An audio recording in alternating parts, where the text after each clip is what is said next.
다음은 우리 한전 사회이사 하면 우리가 어제 날렸죠. 한수원.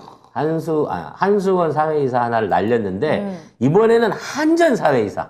네. 다른 데입니다.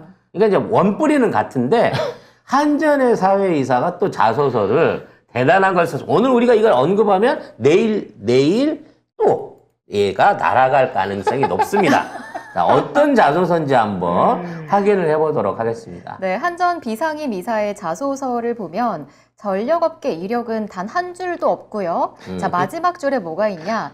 공직 생활 경험과 나주시 의원, 나주시 의장, 국민의힘 조직위원장으로서 임무를 수행하며 익힌 의사소통 능력과 리더십을 바탕으로 한전의 비전인 스마트 에너지 크리에이터를 이루기 위해 중앙당과 정부의 협력을 이끌어낼 수 있도록 노력하겠습니다. 세창이 형! 왜 그랬어? 자꾸 식구도 심지 말라니까. 우리 형님 있습니다. 이거잖아, 자소서에. 딱 세창이 형이구만. 와, 어떻게 이렇게 하냐. 세창이 형이 그 연결고리라고 이렇게 말을 하고 있네요. 네. 공직 생활 과정에서 배우고 스스로 수양하고 고뇌하며 정치라는 거대한 꿈을 꾸기 시작했습니다. 무슨 얘기야? 아니, 이런 글을 써? 자소서에? 아니 공직자로 했으면 공직자로서의 의무를 다하고 야, 그냥 초야로 돌아가겠습니다 해야지. 공직생활을 하면서 나는 정치인의 꿈을 키웠는데 왜 한전에 와갖고 사회이사를 하냐고. 왜냐하면 2007년 10월 저는 아쉬운 공직 생활을 마감했습니다. 정치의 꿈은 그동안 많이 꿨지만 당시에 저는 정치의 애송이였습니다. 그랬던 저는 논밭두렁과 가수원을 발이 부르치도록 달며 금천 주민들께 얼굴을 익히고 진심을 전하기 위해 노력했습니다. 야, 마침내 보궐선거에 예비 후보자로 등록했지만 금천면에서 3명의 후보자가 등록을 돌리며 금천면민 전체가 혼선을 빚었습니다. 뭐 하는 거지? 아니, 지 선거 떨어진 거 얘기를 해서 누가 써? 왜 써, 여기다가? 아니 난 그래서 시나 되면 모르겠어. 아니, 금천 면이야 면. 그럼 면에서 했으면 그 지역 의원이나 뭐 이런 거겠네. 면장을 선거 안 하니까. 아우 왜요? 와, 이분 진짜 시민의 미치겠다. 발이 되기 위해 노력하는 행정을 아낌없이 수행한 점을 인정받아 전남도지사, 영암군수, 나주시장, 농림수산부 장관, 국무총리 표창을 수상할 수 했다는 게 있었습니다. 아니고. 수상할 수 있었습니다. 했다. 표창을 받았다고? 네, 공직 생활 과정에서 배우고 스스로 수양하고 고뇌하며 정치라는 거대한 꿈을 꾸기 시작했습니다.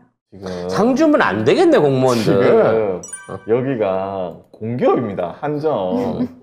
사회이사를 뽑는데 이런 사람을 뽑는다고요? 그러니까 전력 부분에 대한 아무런 적이 없다잖아. 아니, 무슨. 우리 한수원의 그분은 코드라도 뽑으셨지만. 이 양반은 도대체 전기 관련해서 뭘 알아? 휴즈는 갈 줄 알아, 휴즈는? 그분 에어컨 청소도 했지. 탄소 중립을 위해서. 필터 청소. 필터도 청소했는데. 정말 살 수가 없습니다. 그러니까 문제는 대박이다. 이런 식으로 공기업의 사회이사를 이런 식으로 뽑는다는 거예요. 이렇게 해도 뽑는다는 거야. 자, 여기 기사 밑에 보면은 윤석열 정부 들어서 전문성 결여로 논란된 인사들 있거든요. 한국전력, 거기 나주시의장, 그 다음에 한수원 어제 숙박업소 운영. 숙박업소 이분은 날라갔고요. 어제 이제 뭐 사퇴를 했어요. 사퇴한다고 했고, 한국가스공사 사장 최연애거든요. 네. 그리고 뭐 지역남아공 사장, 이것도 전 의원입니다. 그러니까 정치인들이 이런 공기업에 들어가가지고 아무런 뭐라고 해야 되나? 전문성 없이. 전문 지식도 하나도 없이 그냥 빌붙어가지고 줄 잘 타가지고 이런 데 들어가서 우리 세금을 먹고 있는 거예요. 이렇게 될 리가 있나 일이. 그러니까 여기다 이렇게 꽂잖아요. 아유, 그러면 이 진짜. 사장이 또 낙하산 자리를 막 양산을 합니다. 위원님 전화 받아서 과장 하나 꽂아주고 또 위원님 전화 받아 딸내미 무슨 홍보관에 근무한다고 120km 떨어진 데다가 근무했다고 6개월씩 월급 주고 이런 짓거리 하라고 사장으로 내려가서 꽂히는 거예요. 아이고야. 그러니까 얘들이 헤쳐먹는 거는 매관 매직에 중도메인 역할을 하러 가는 겁니다, 애들이. 뭘 한다고 쟤들이 무슨 뭐 전력 비용을 낮추기 위한 현장 실사를 하겠어요. 연구 영역팀 보고서를 감독을 하겠어요. 아무것도 못할 놈들을 저런 식으로 갖다 꽂아주고 있다는 거죠. 근데 특히나 한국전력은 한국전력의 그 태생 과정 중에 자유총연맹이 껴있잖아요. 전국 고지서 고지를 대신하는 그 기업들을 운영을 해갖고 실질적인 한전의 경영에 참여를 해본 경력이 있는 게 자유총연맹이고 그러기 때문에 이쪽 안에 깔려있는 인맥들이 어마어마하다는 거야.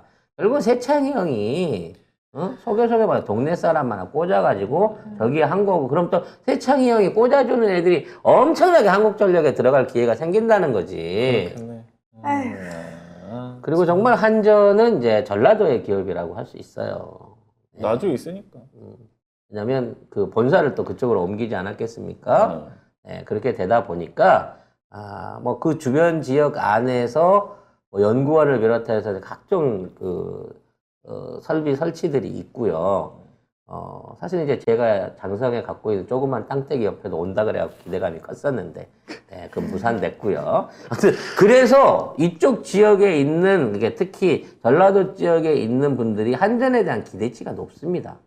즉, 전라도 쪽에서의 보수 지지표에 사실상의 일종의 사금고 역할을 하는 게 지금 한전이거든요. 그러한 영향력들이 보이는 것들이죠, 쉽게 말하면. 어떻게 이런 사람들을 근데 이런 그런 거를- 짓거리 하니까 40조씩 손해를 보는 거지. 아니 근데 자소서를 써도 아휴. 좀 웬만큼 그럴듯하게 쓰면 안 되나? 세련되게. 좀 이렇게 노골적으로 이상한 내용을 쓰는데 이게 돼? 아이고야. 여기 또 진짜. 세창희 형님이 제가 보기에는 이제 건희한테 밀려서 구속 수사 받지 않을까 생각을 했는데 간만에 또 연락을 주셨어요, 방송에서. 방송의 모습을 나한테 연락 왔다는 거 아닙니다. 깜짝아. 네. 본인은 그 당일날, 첼로 모임 당일날 다른 데 있었다 라고 동선을 확인해 주셨어요.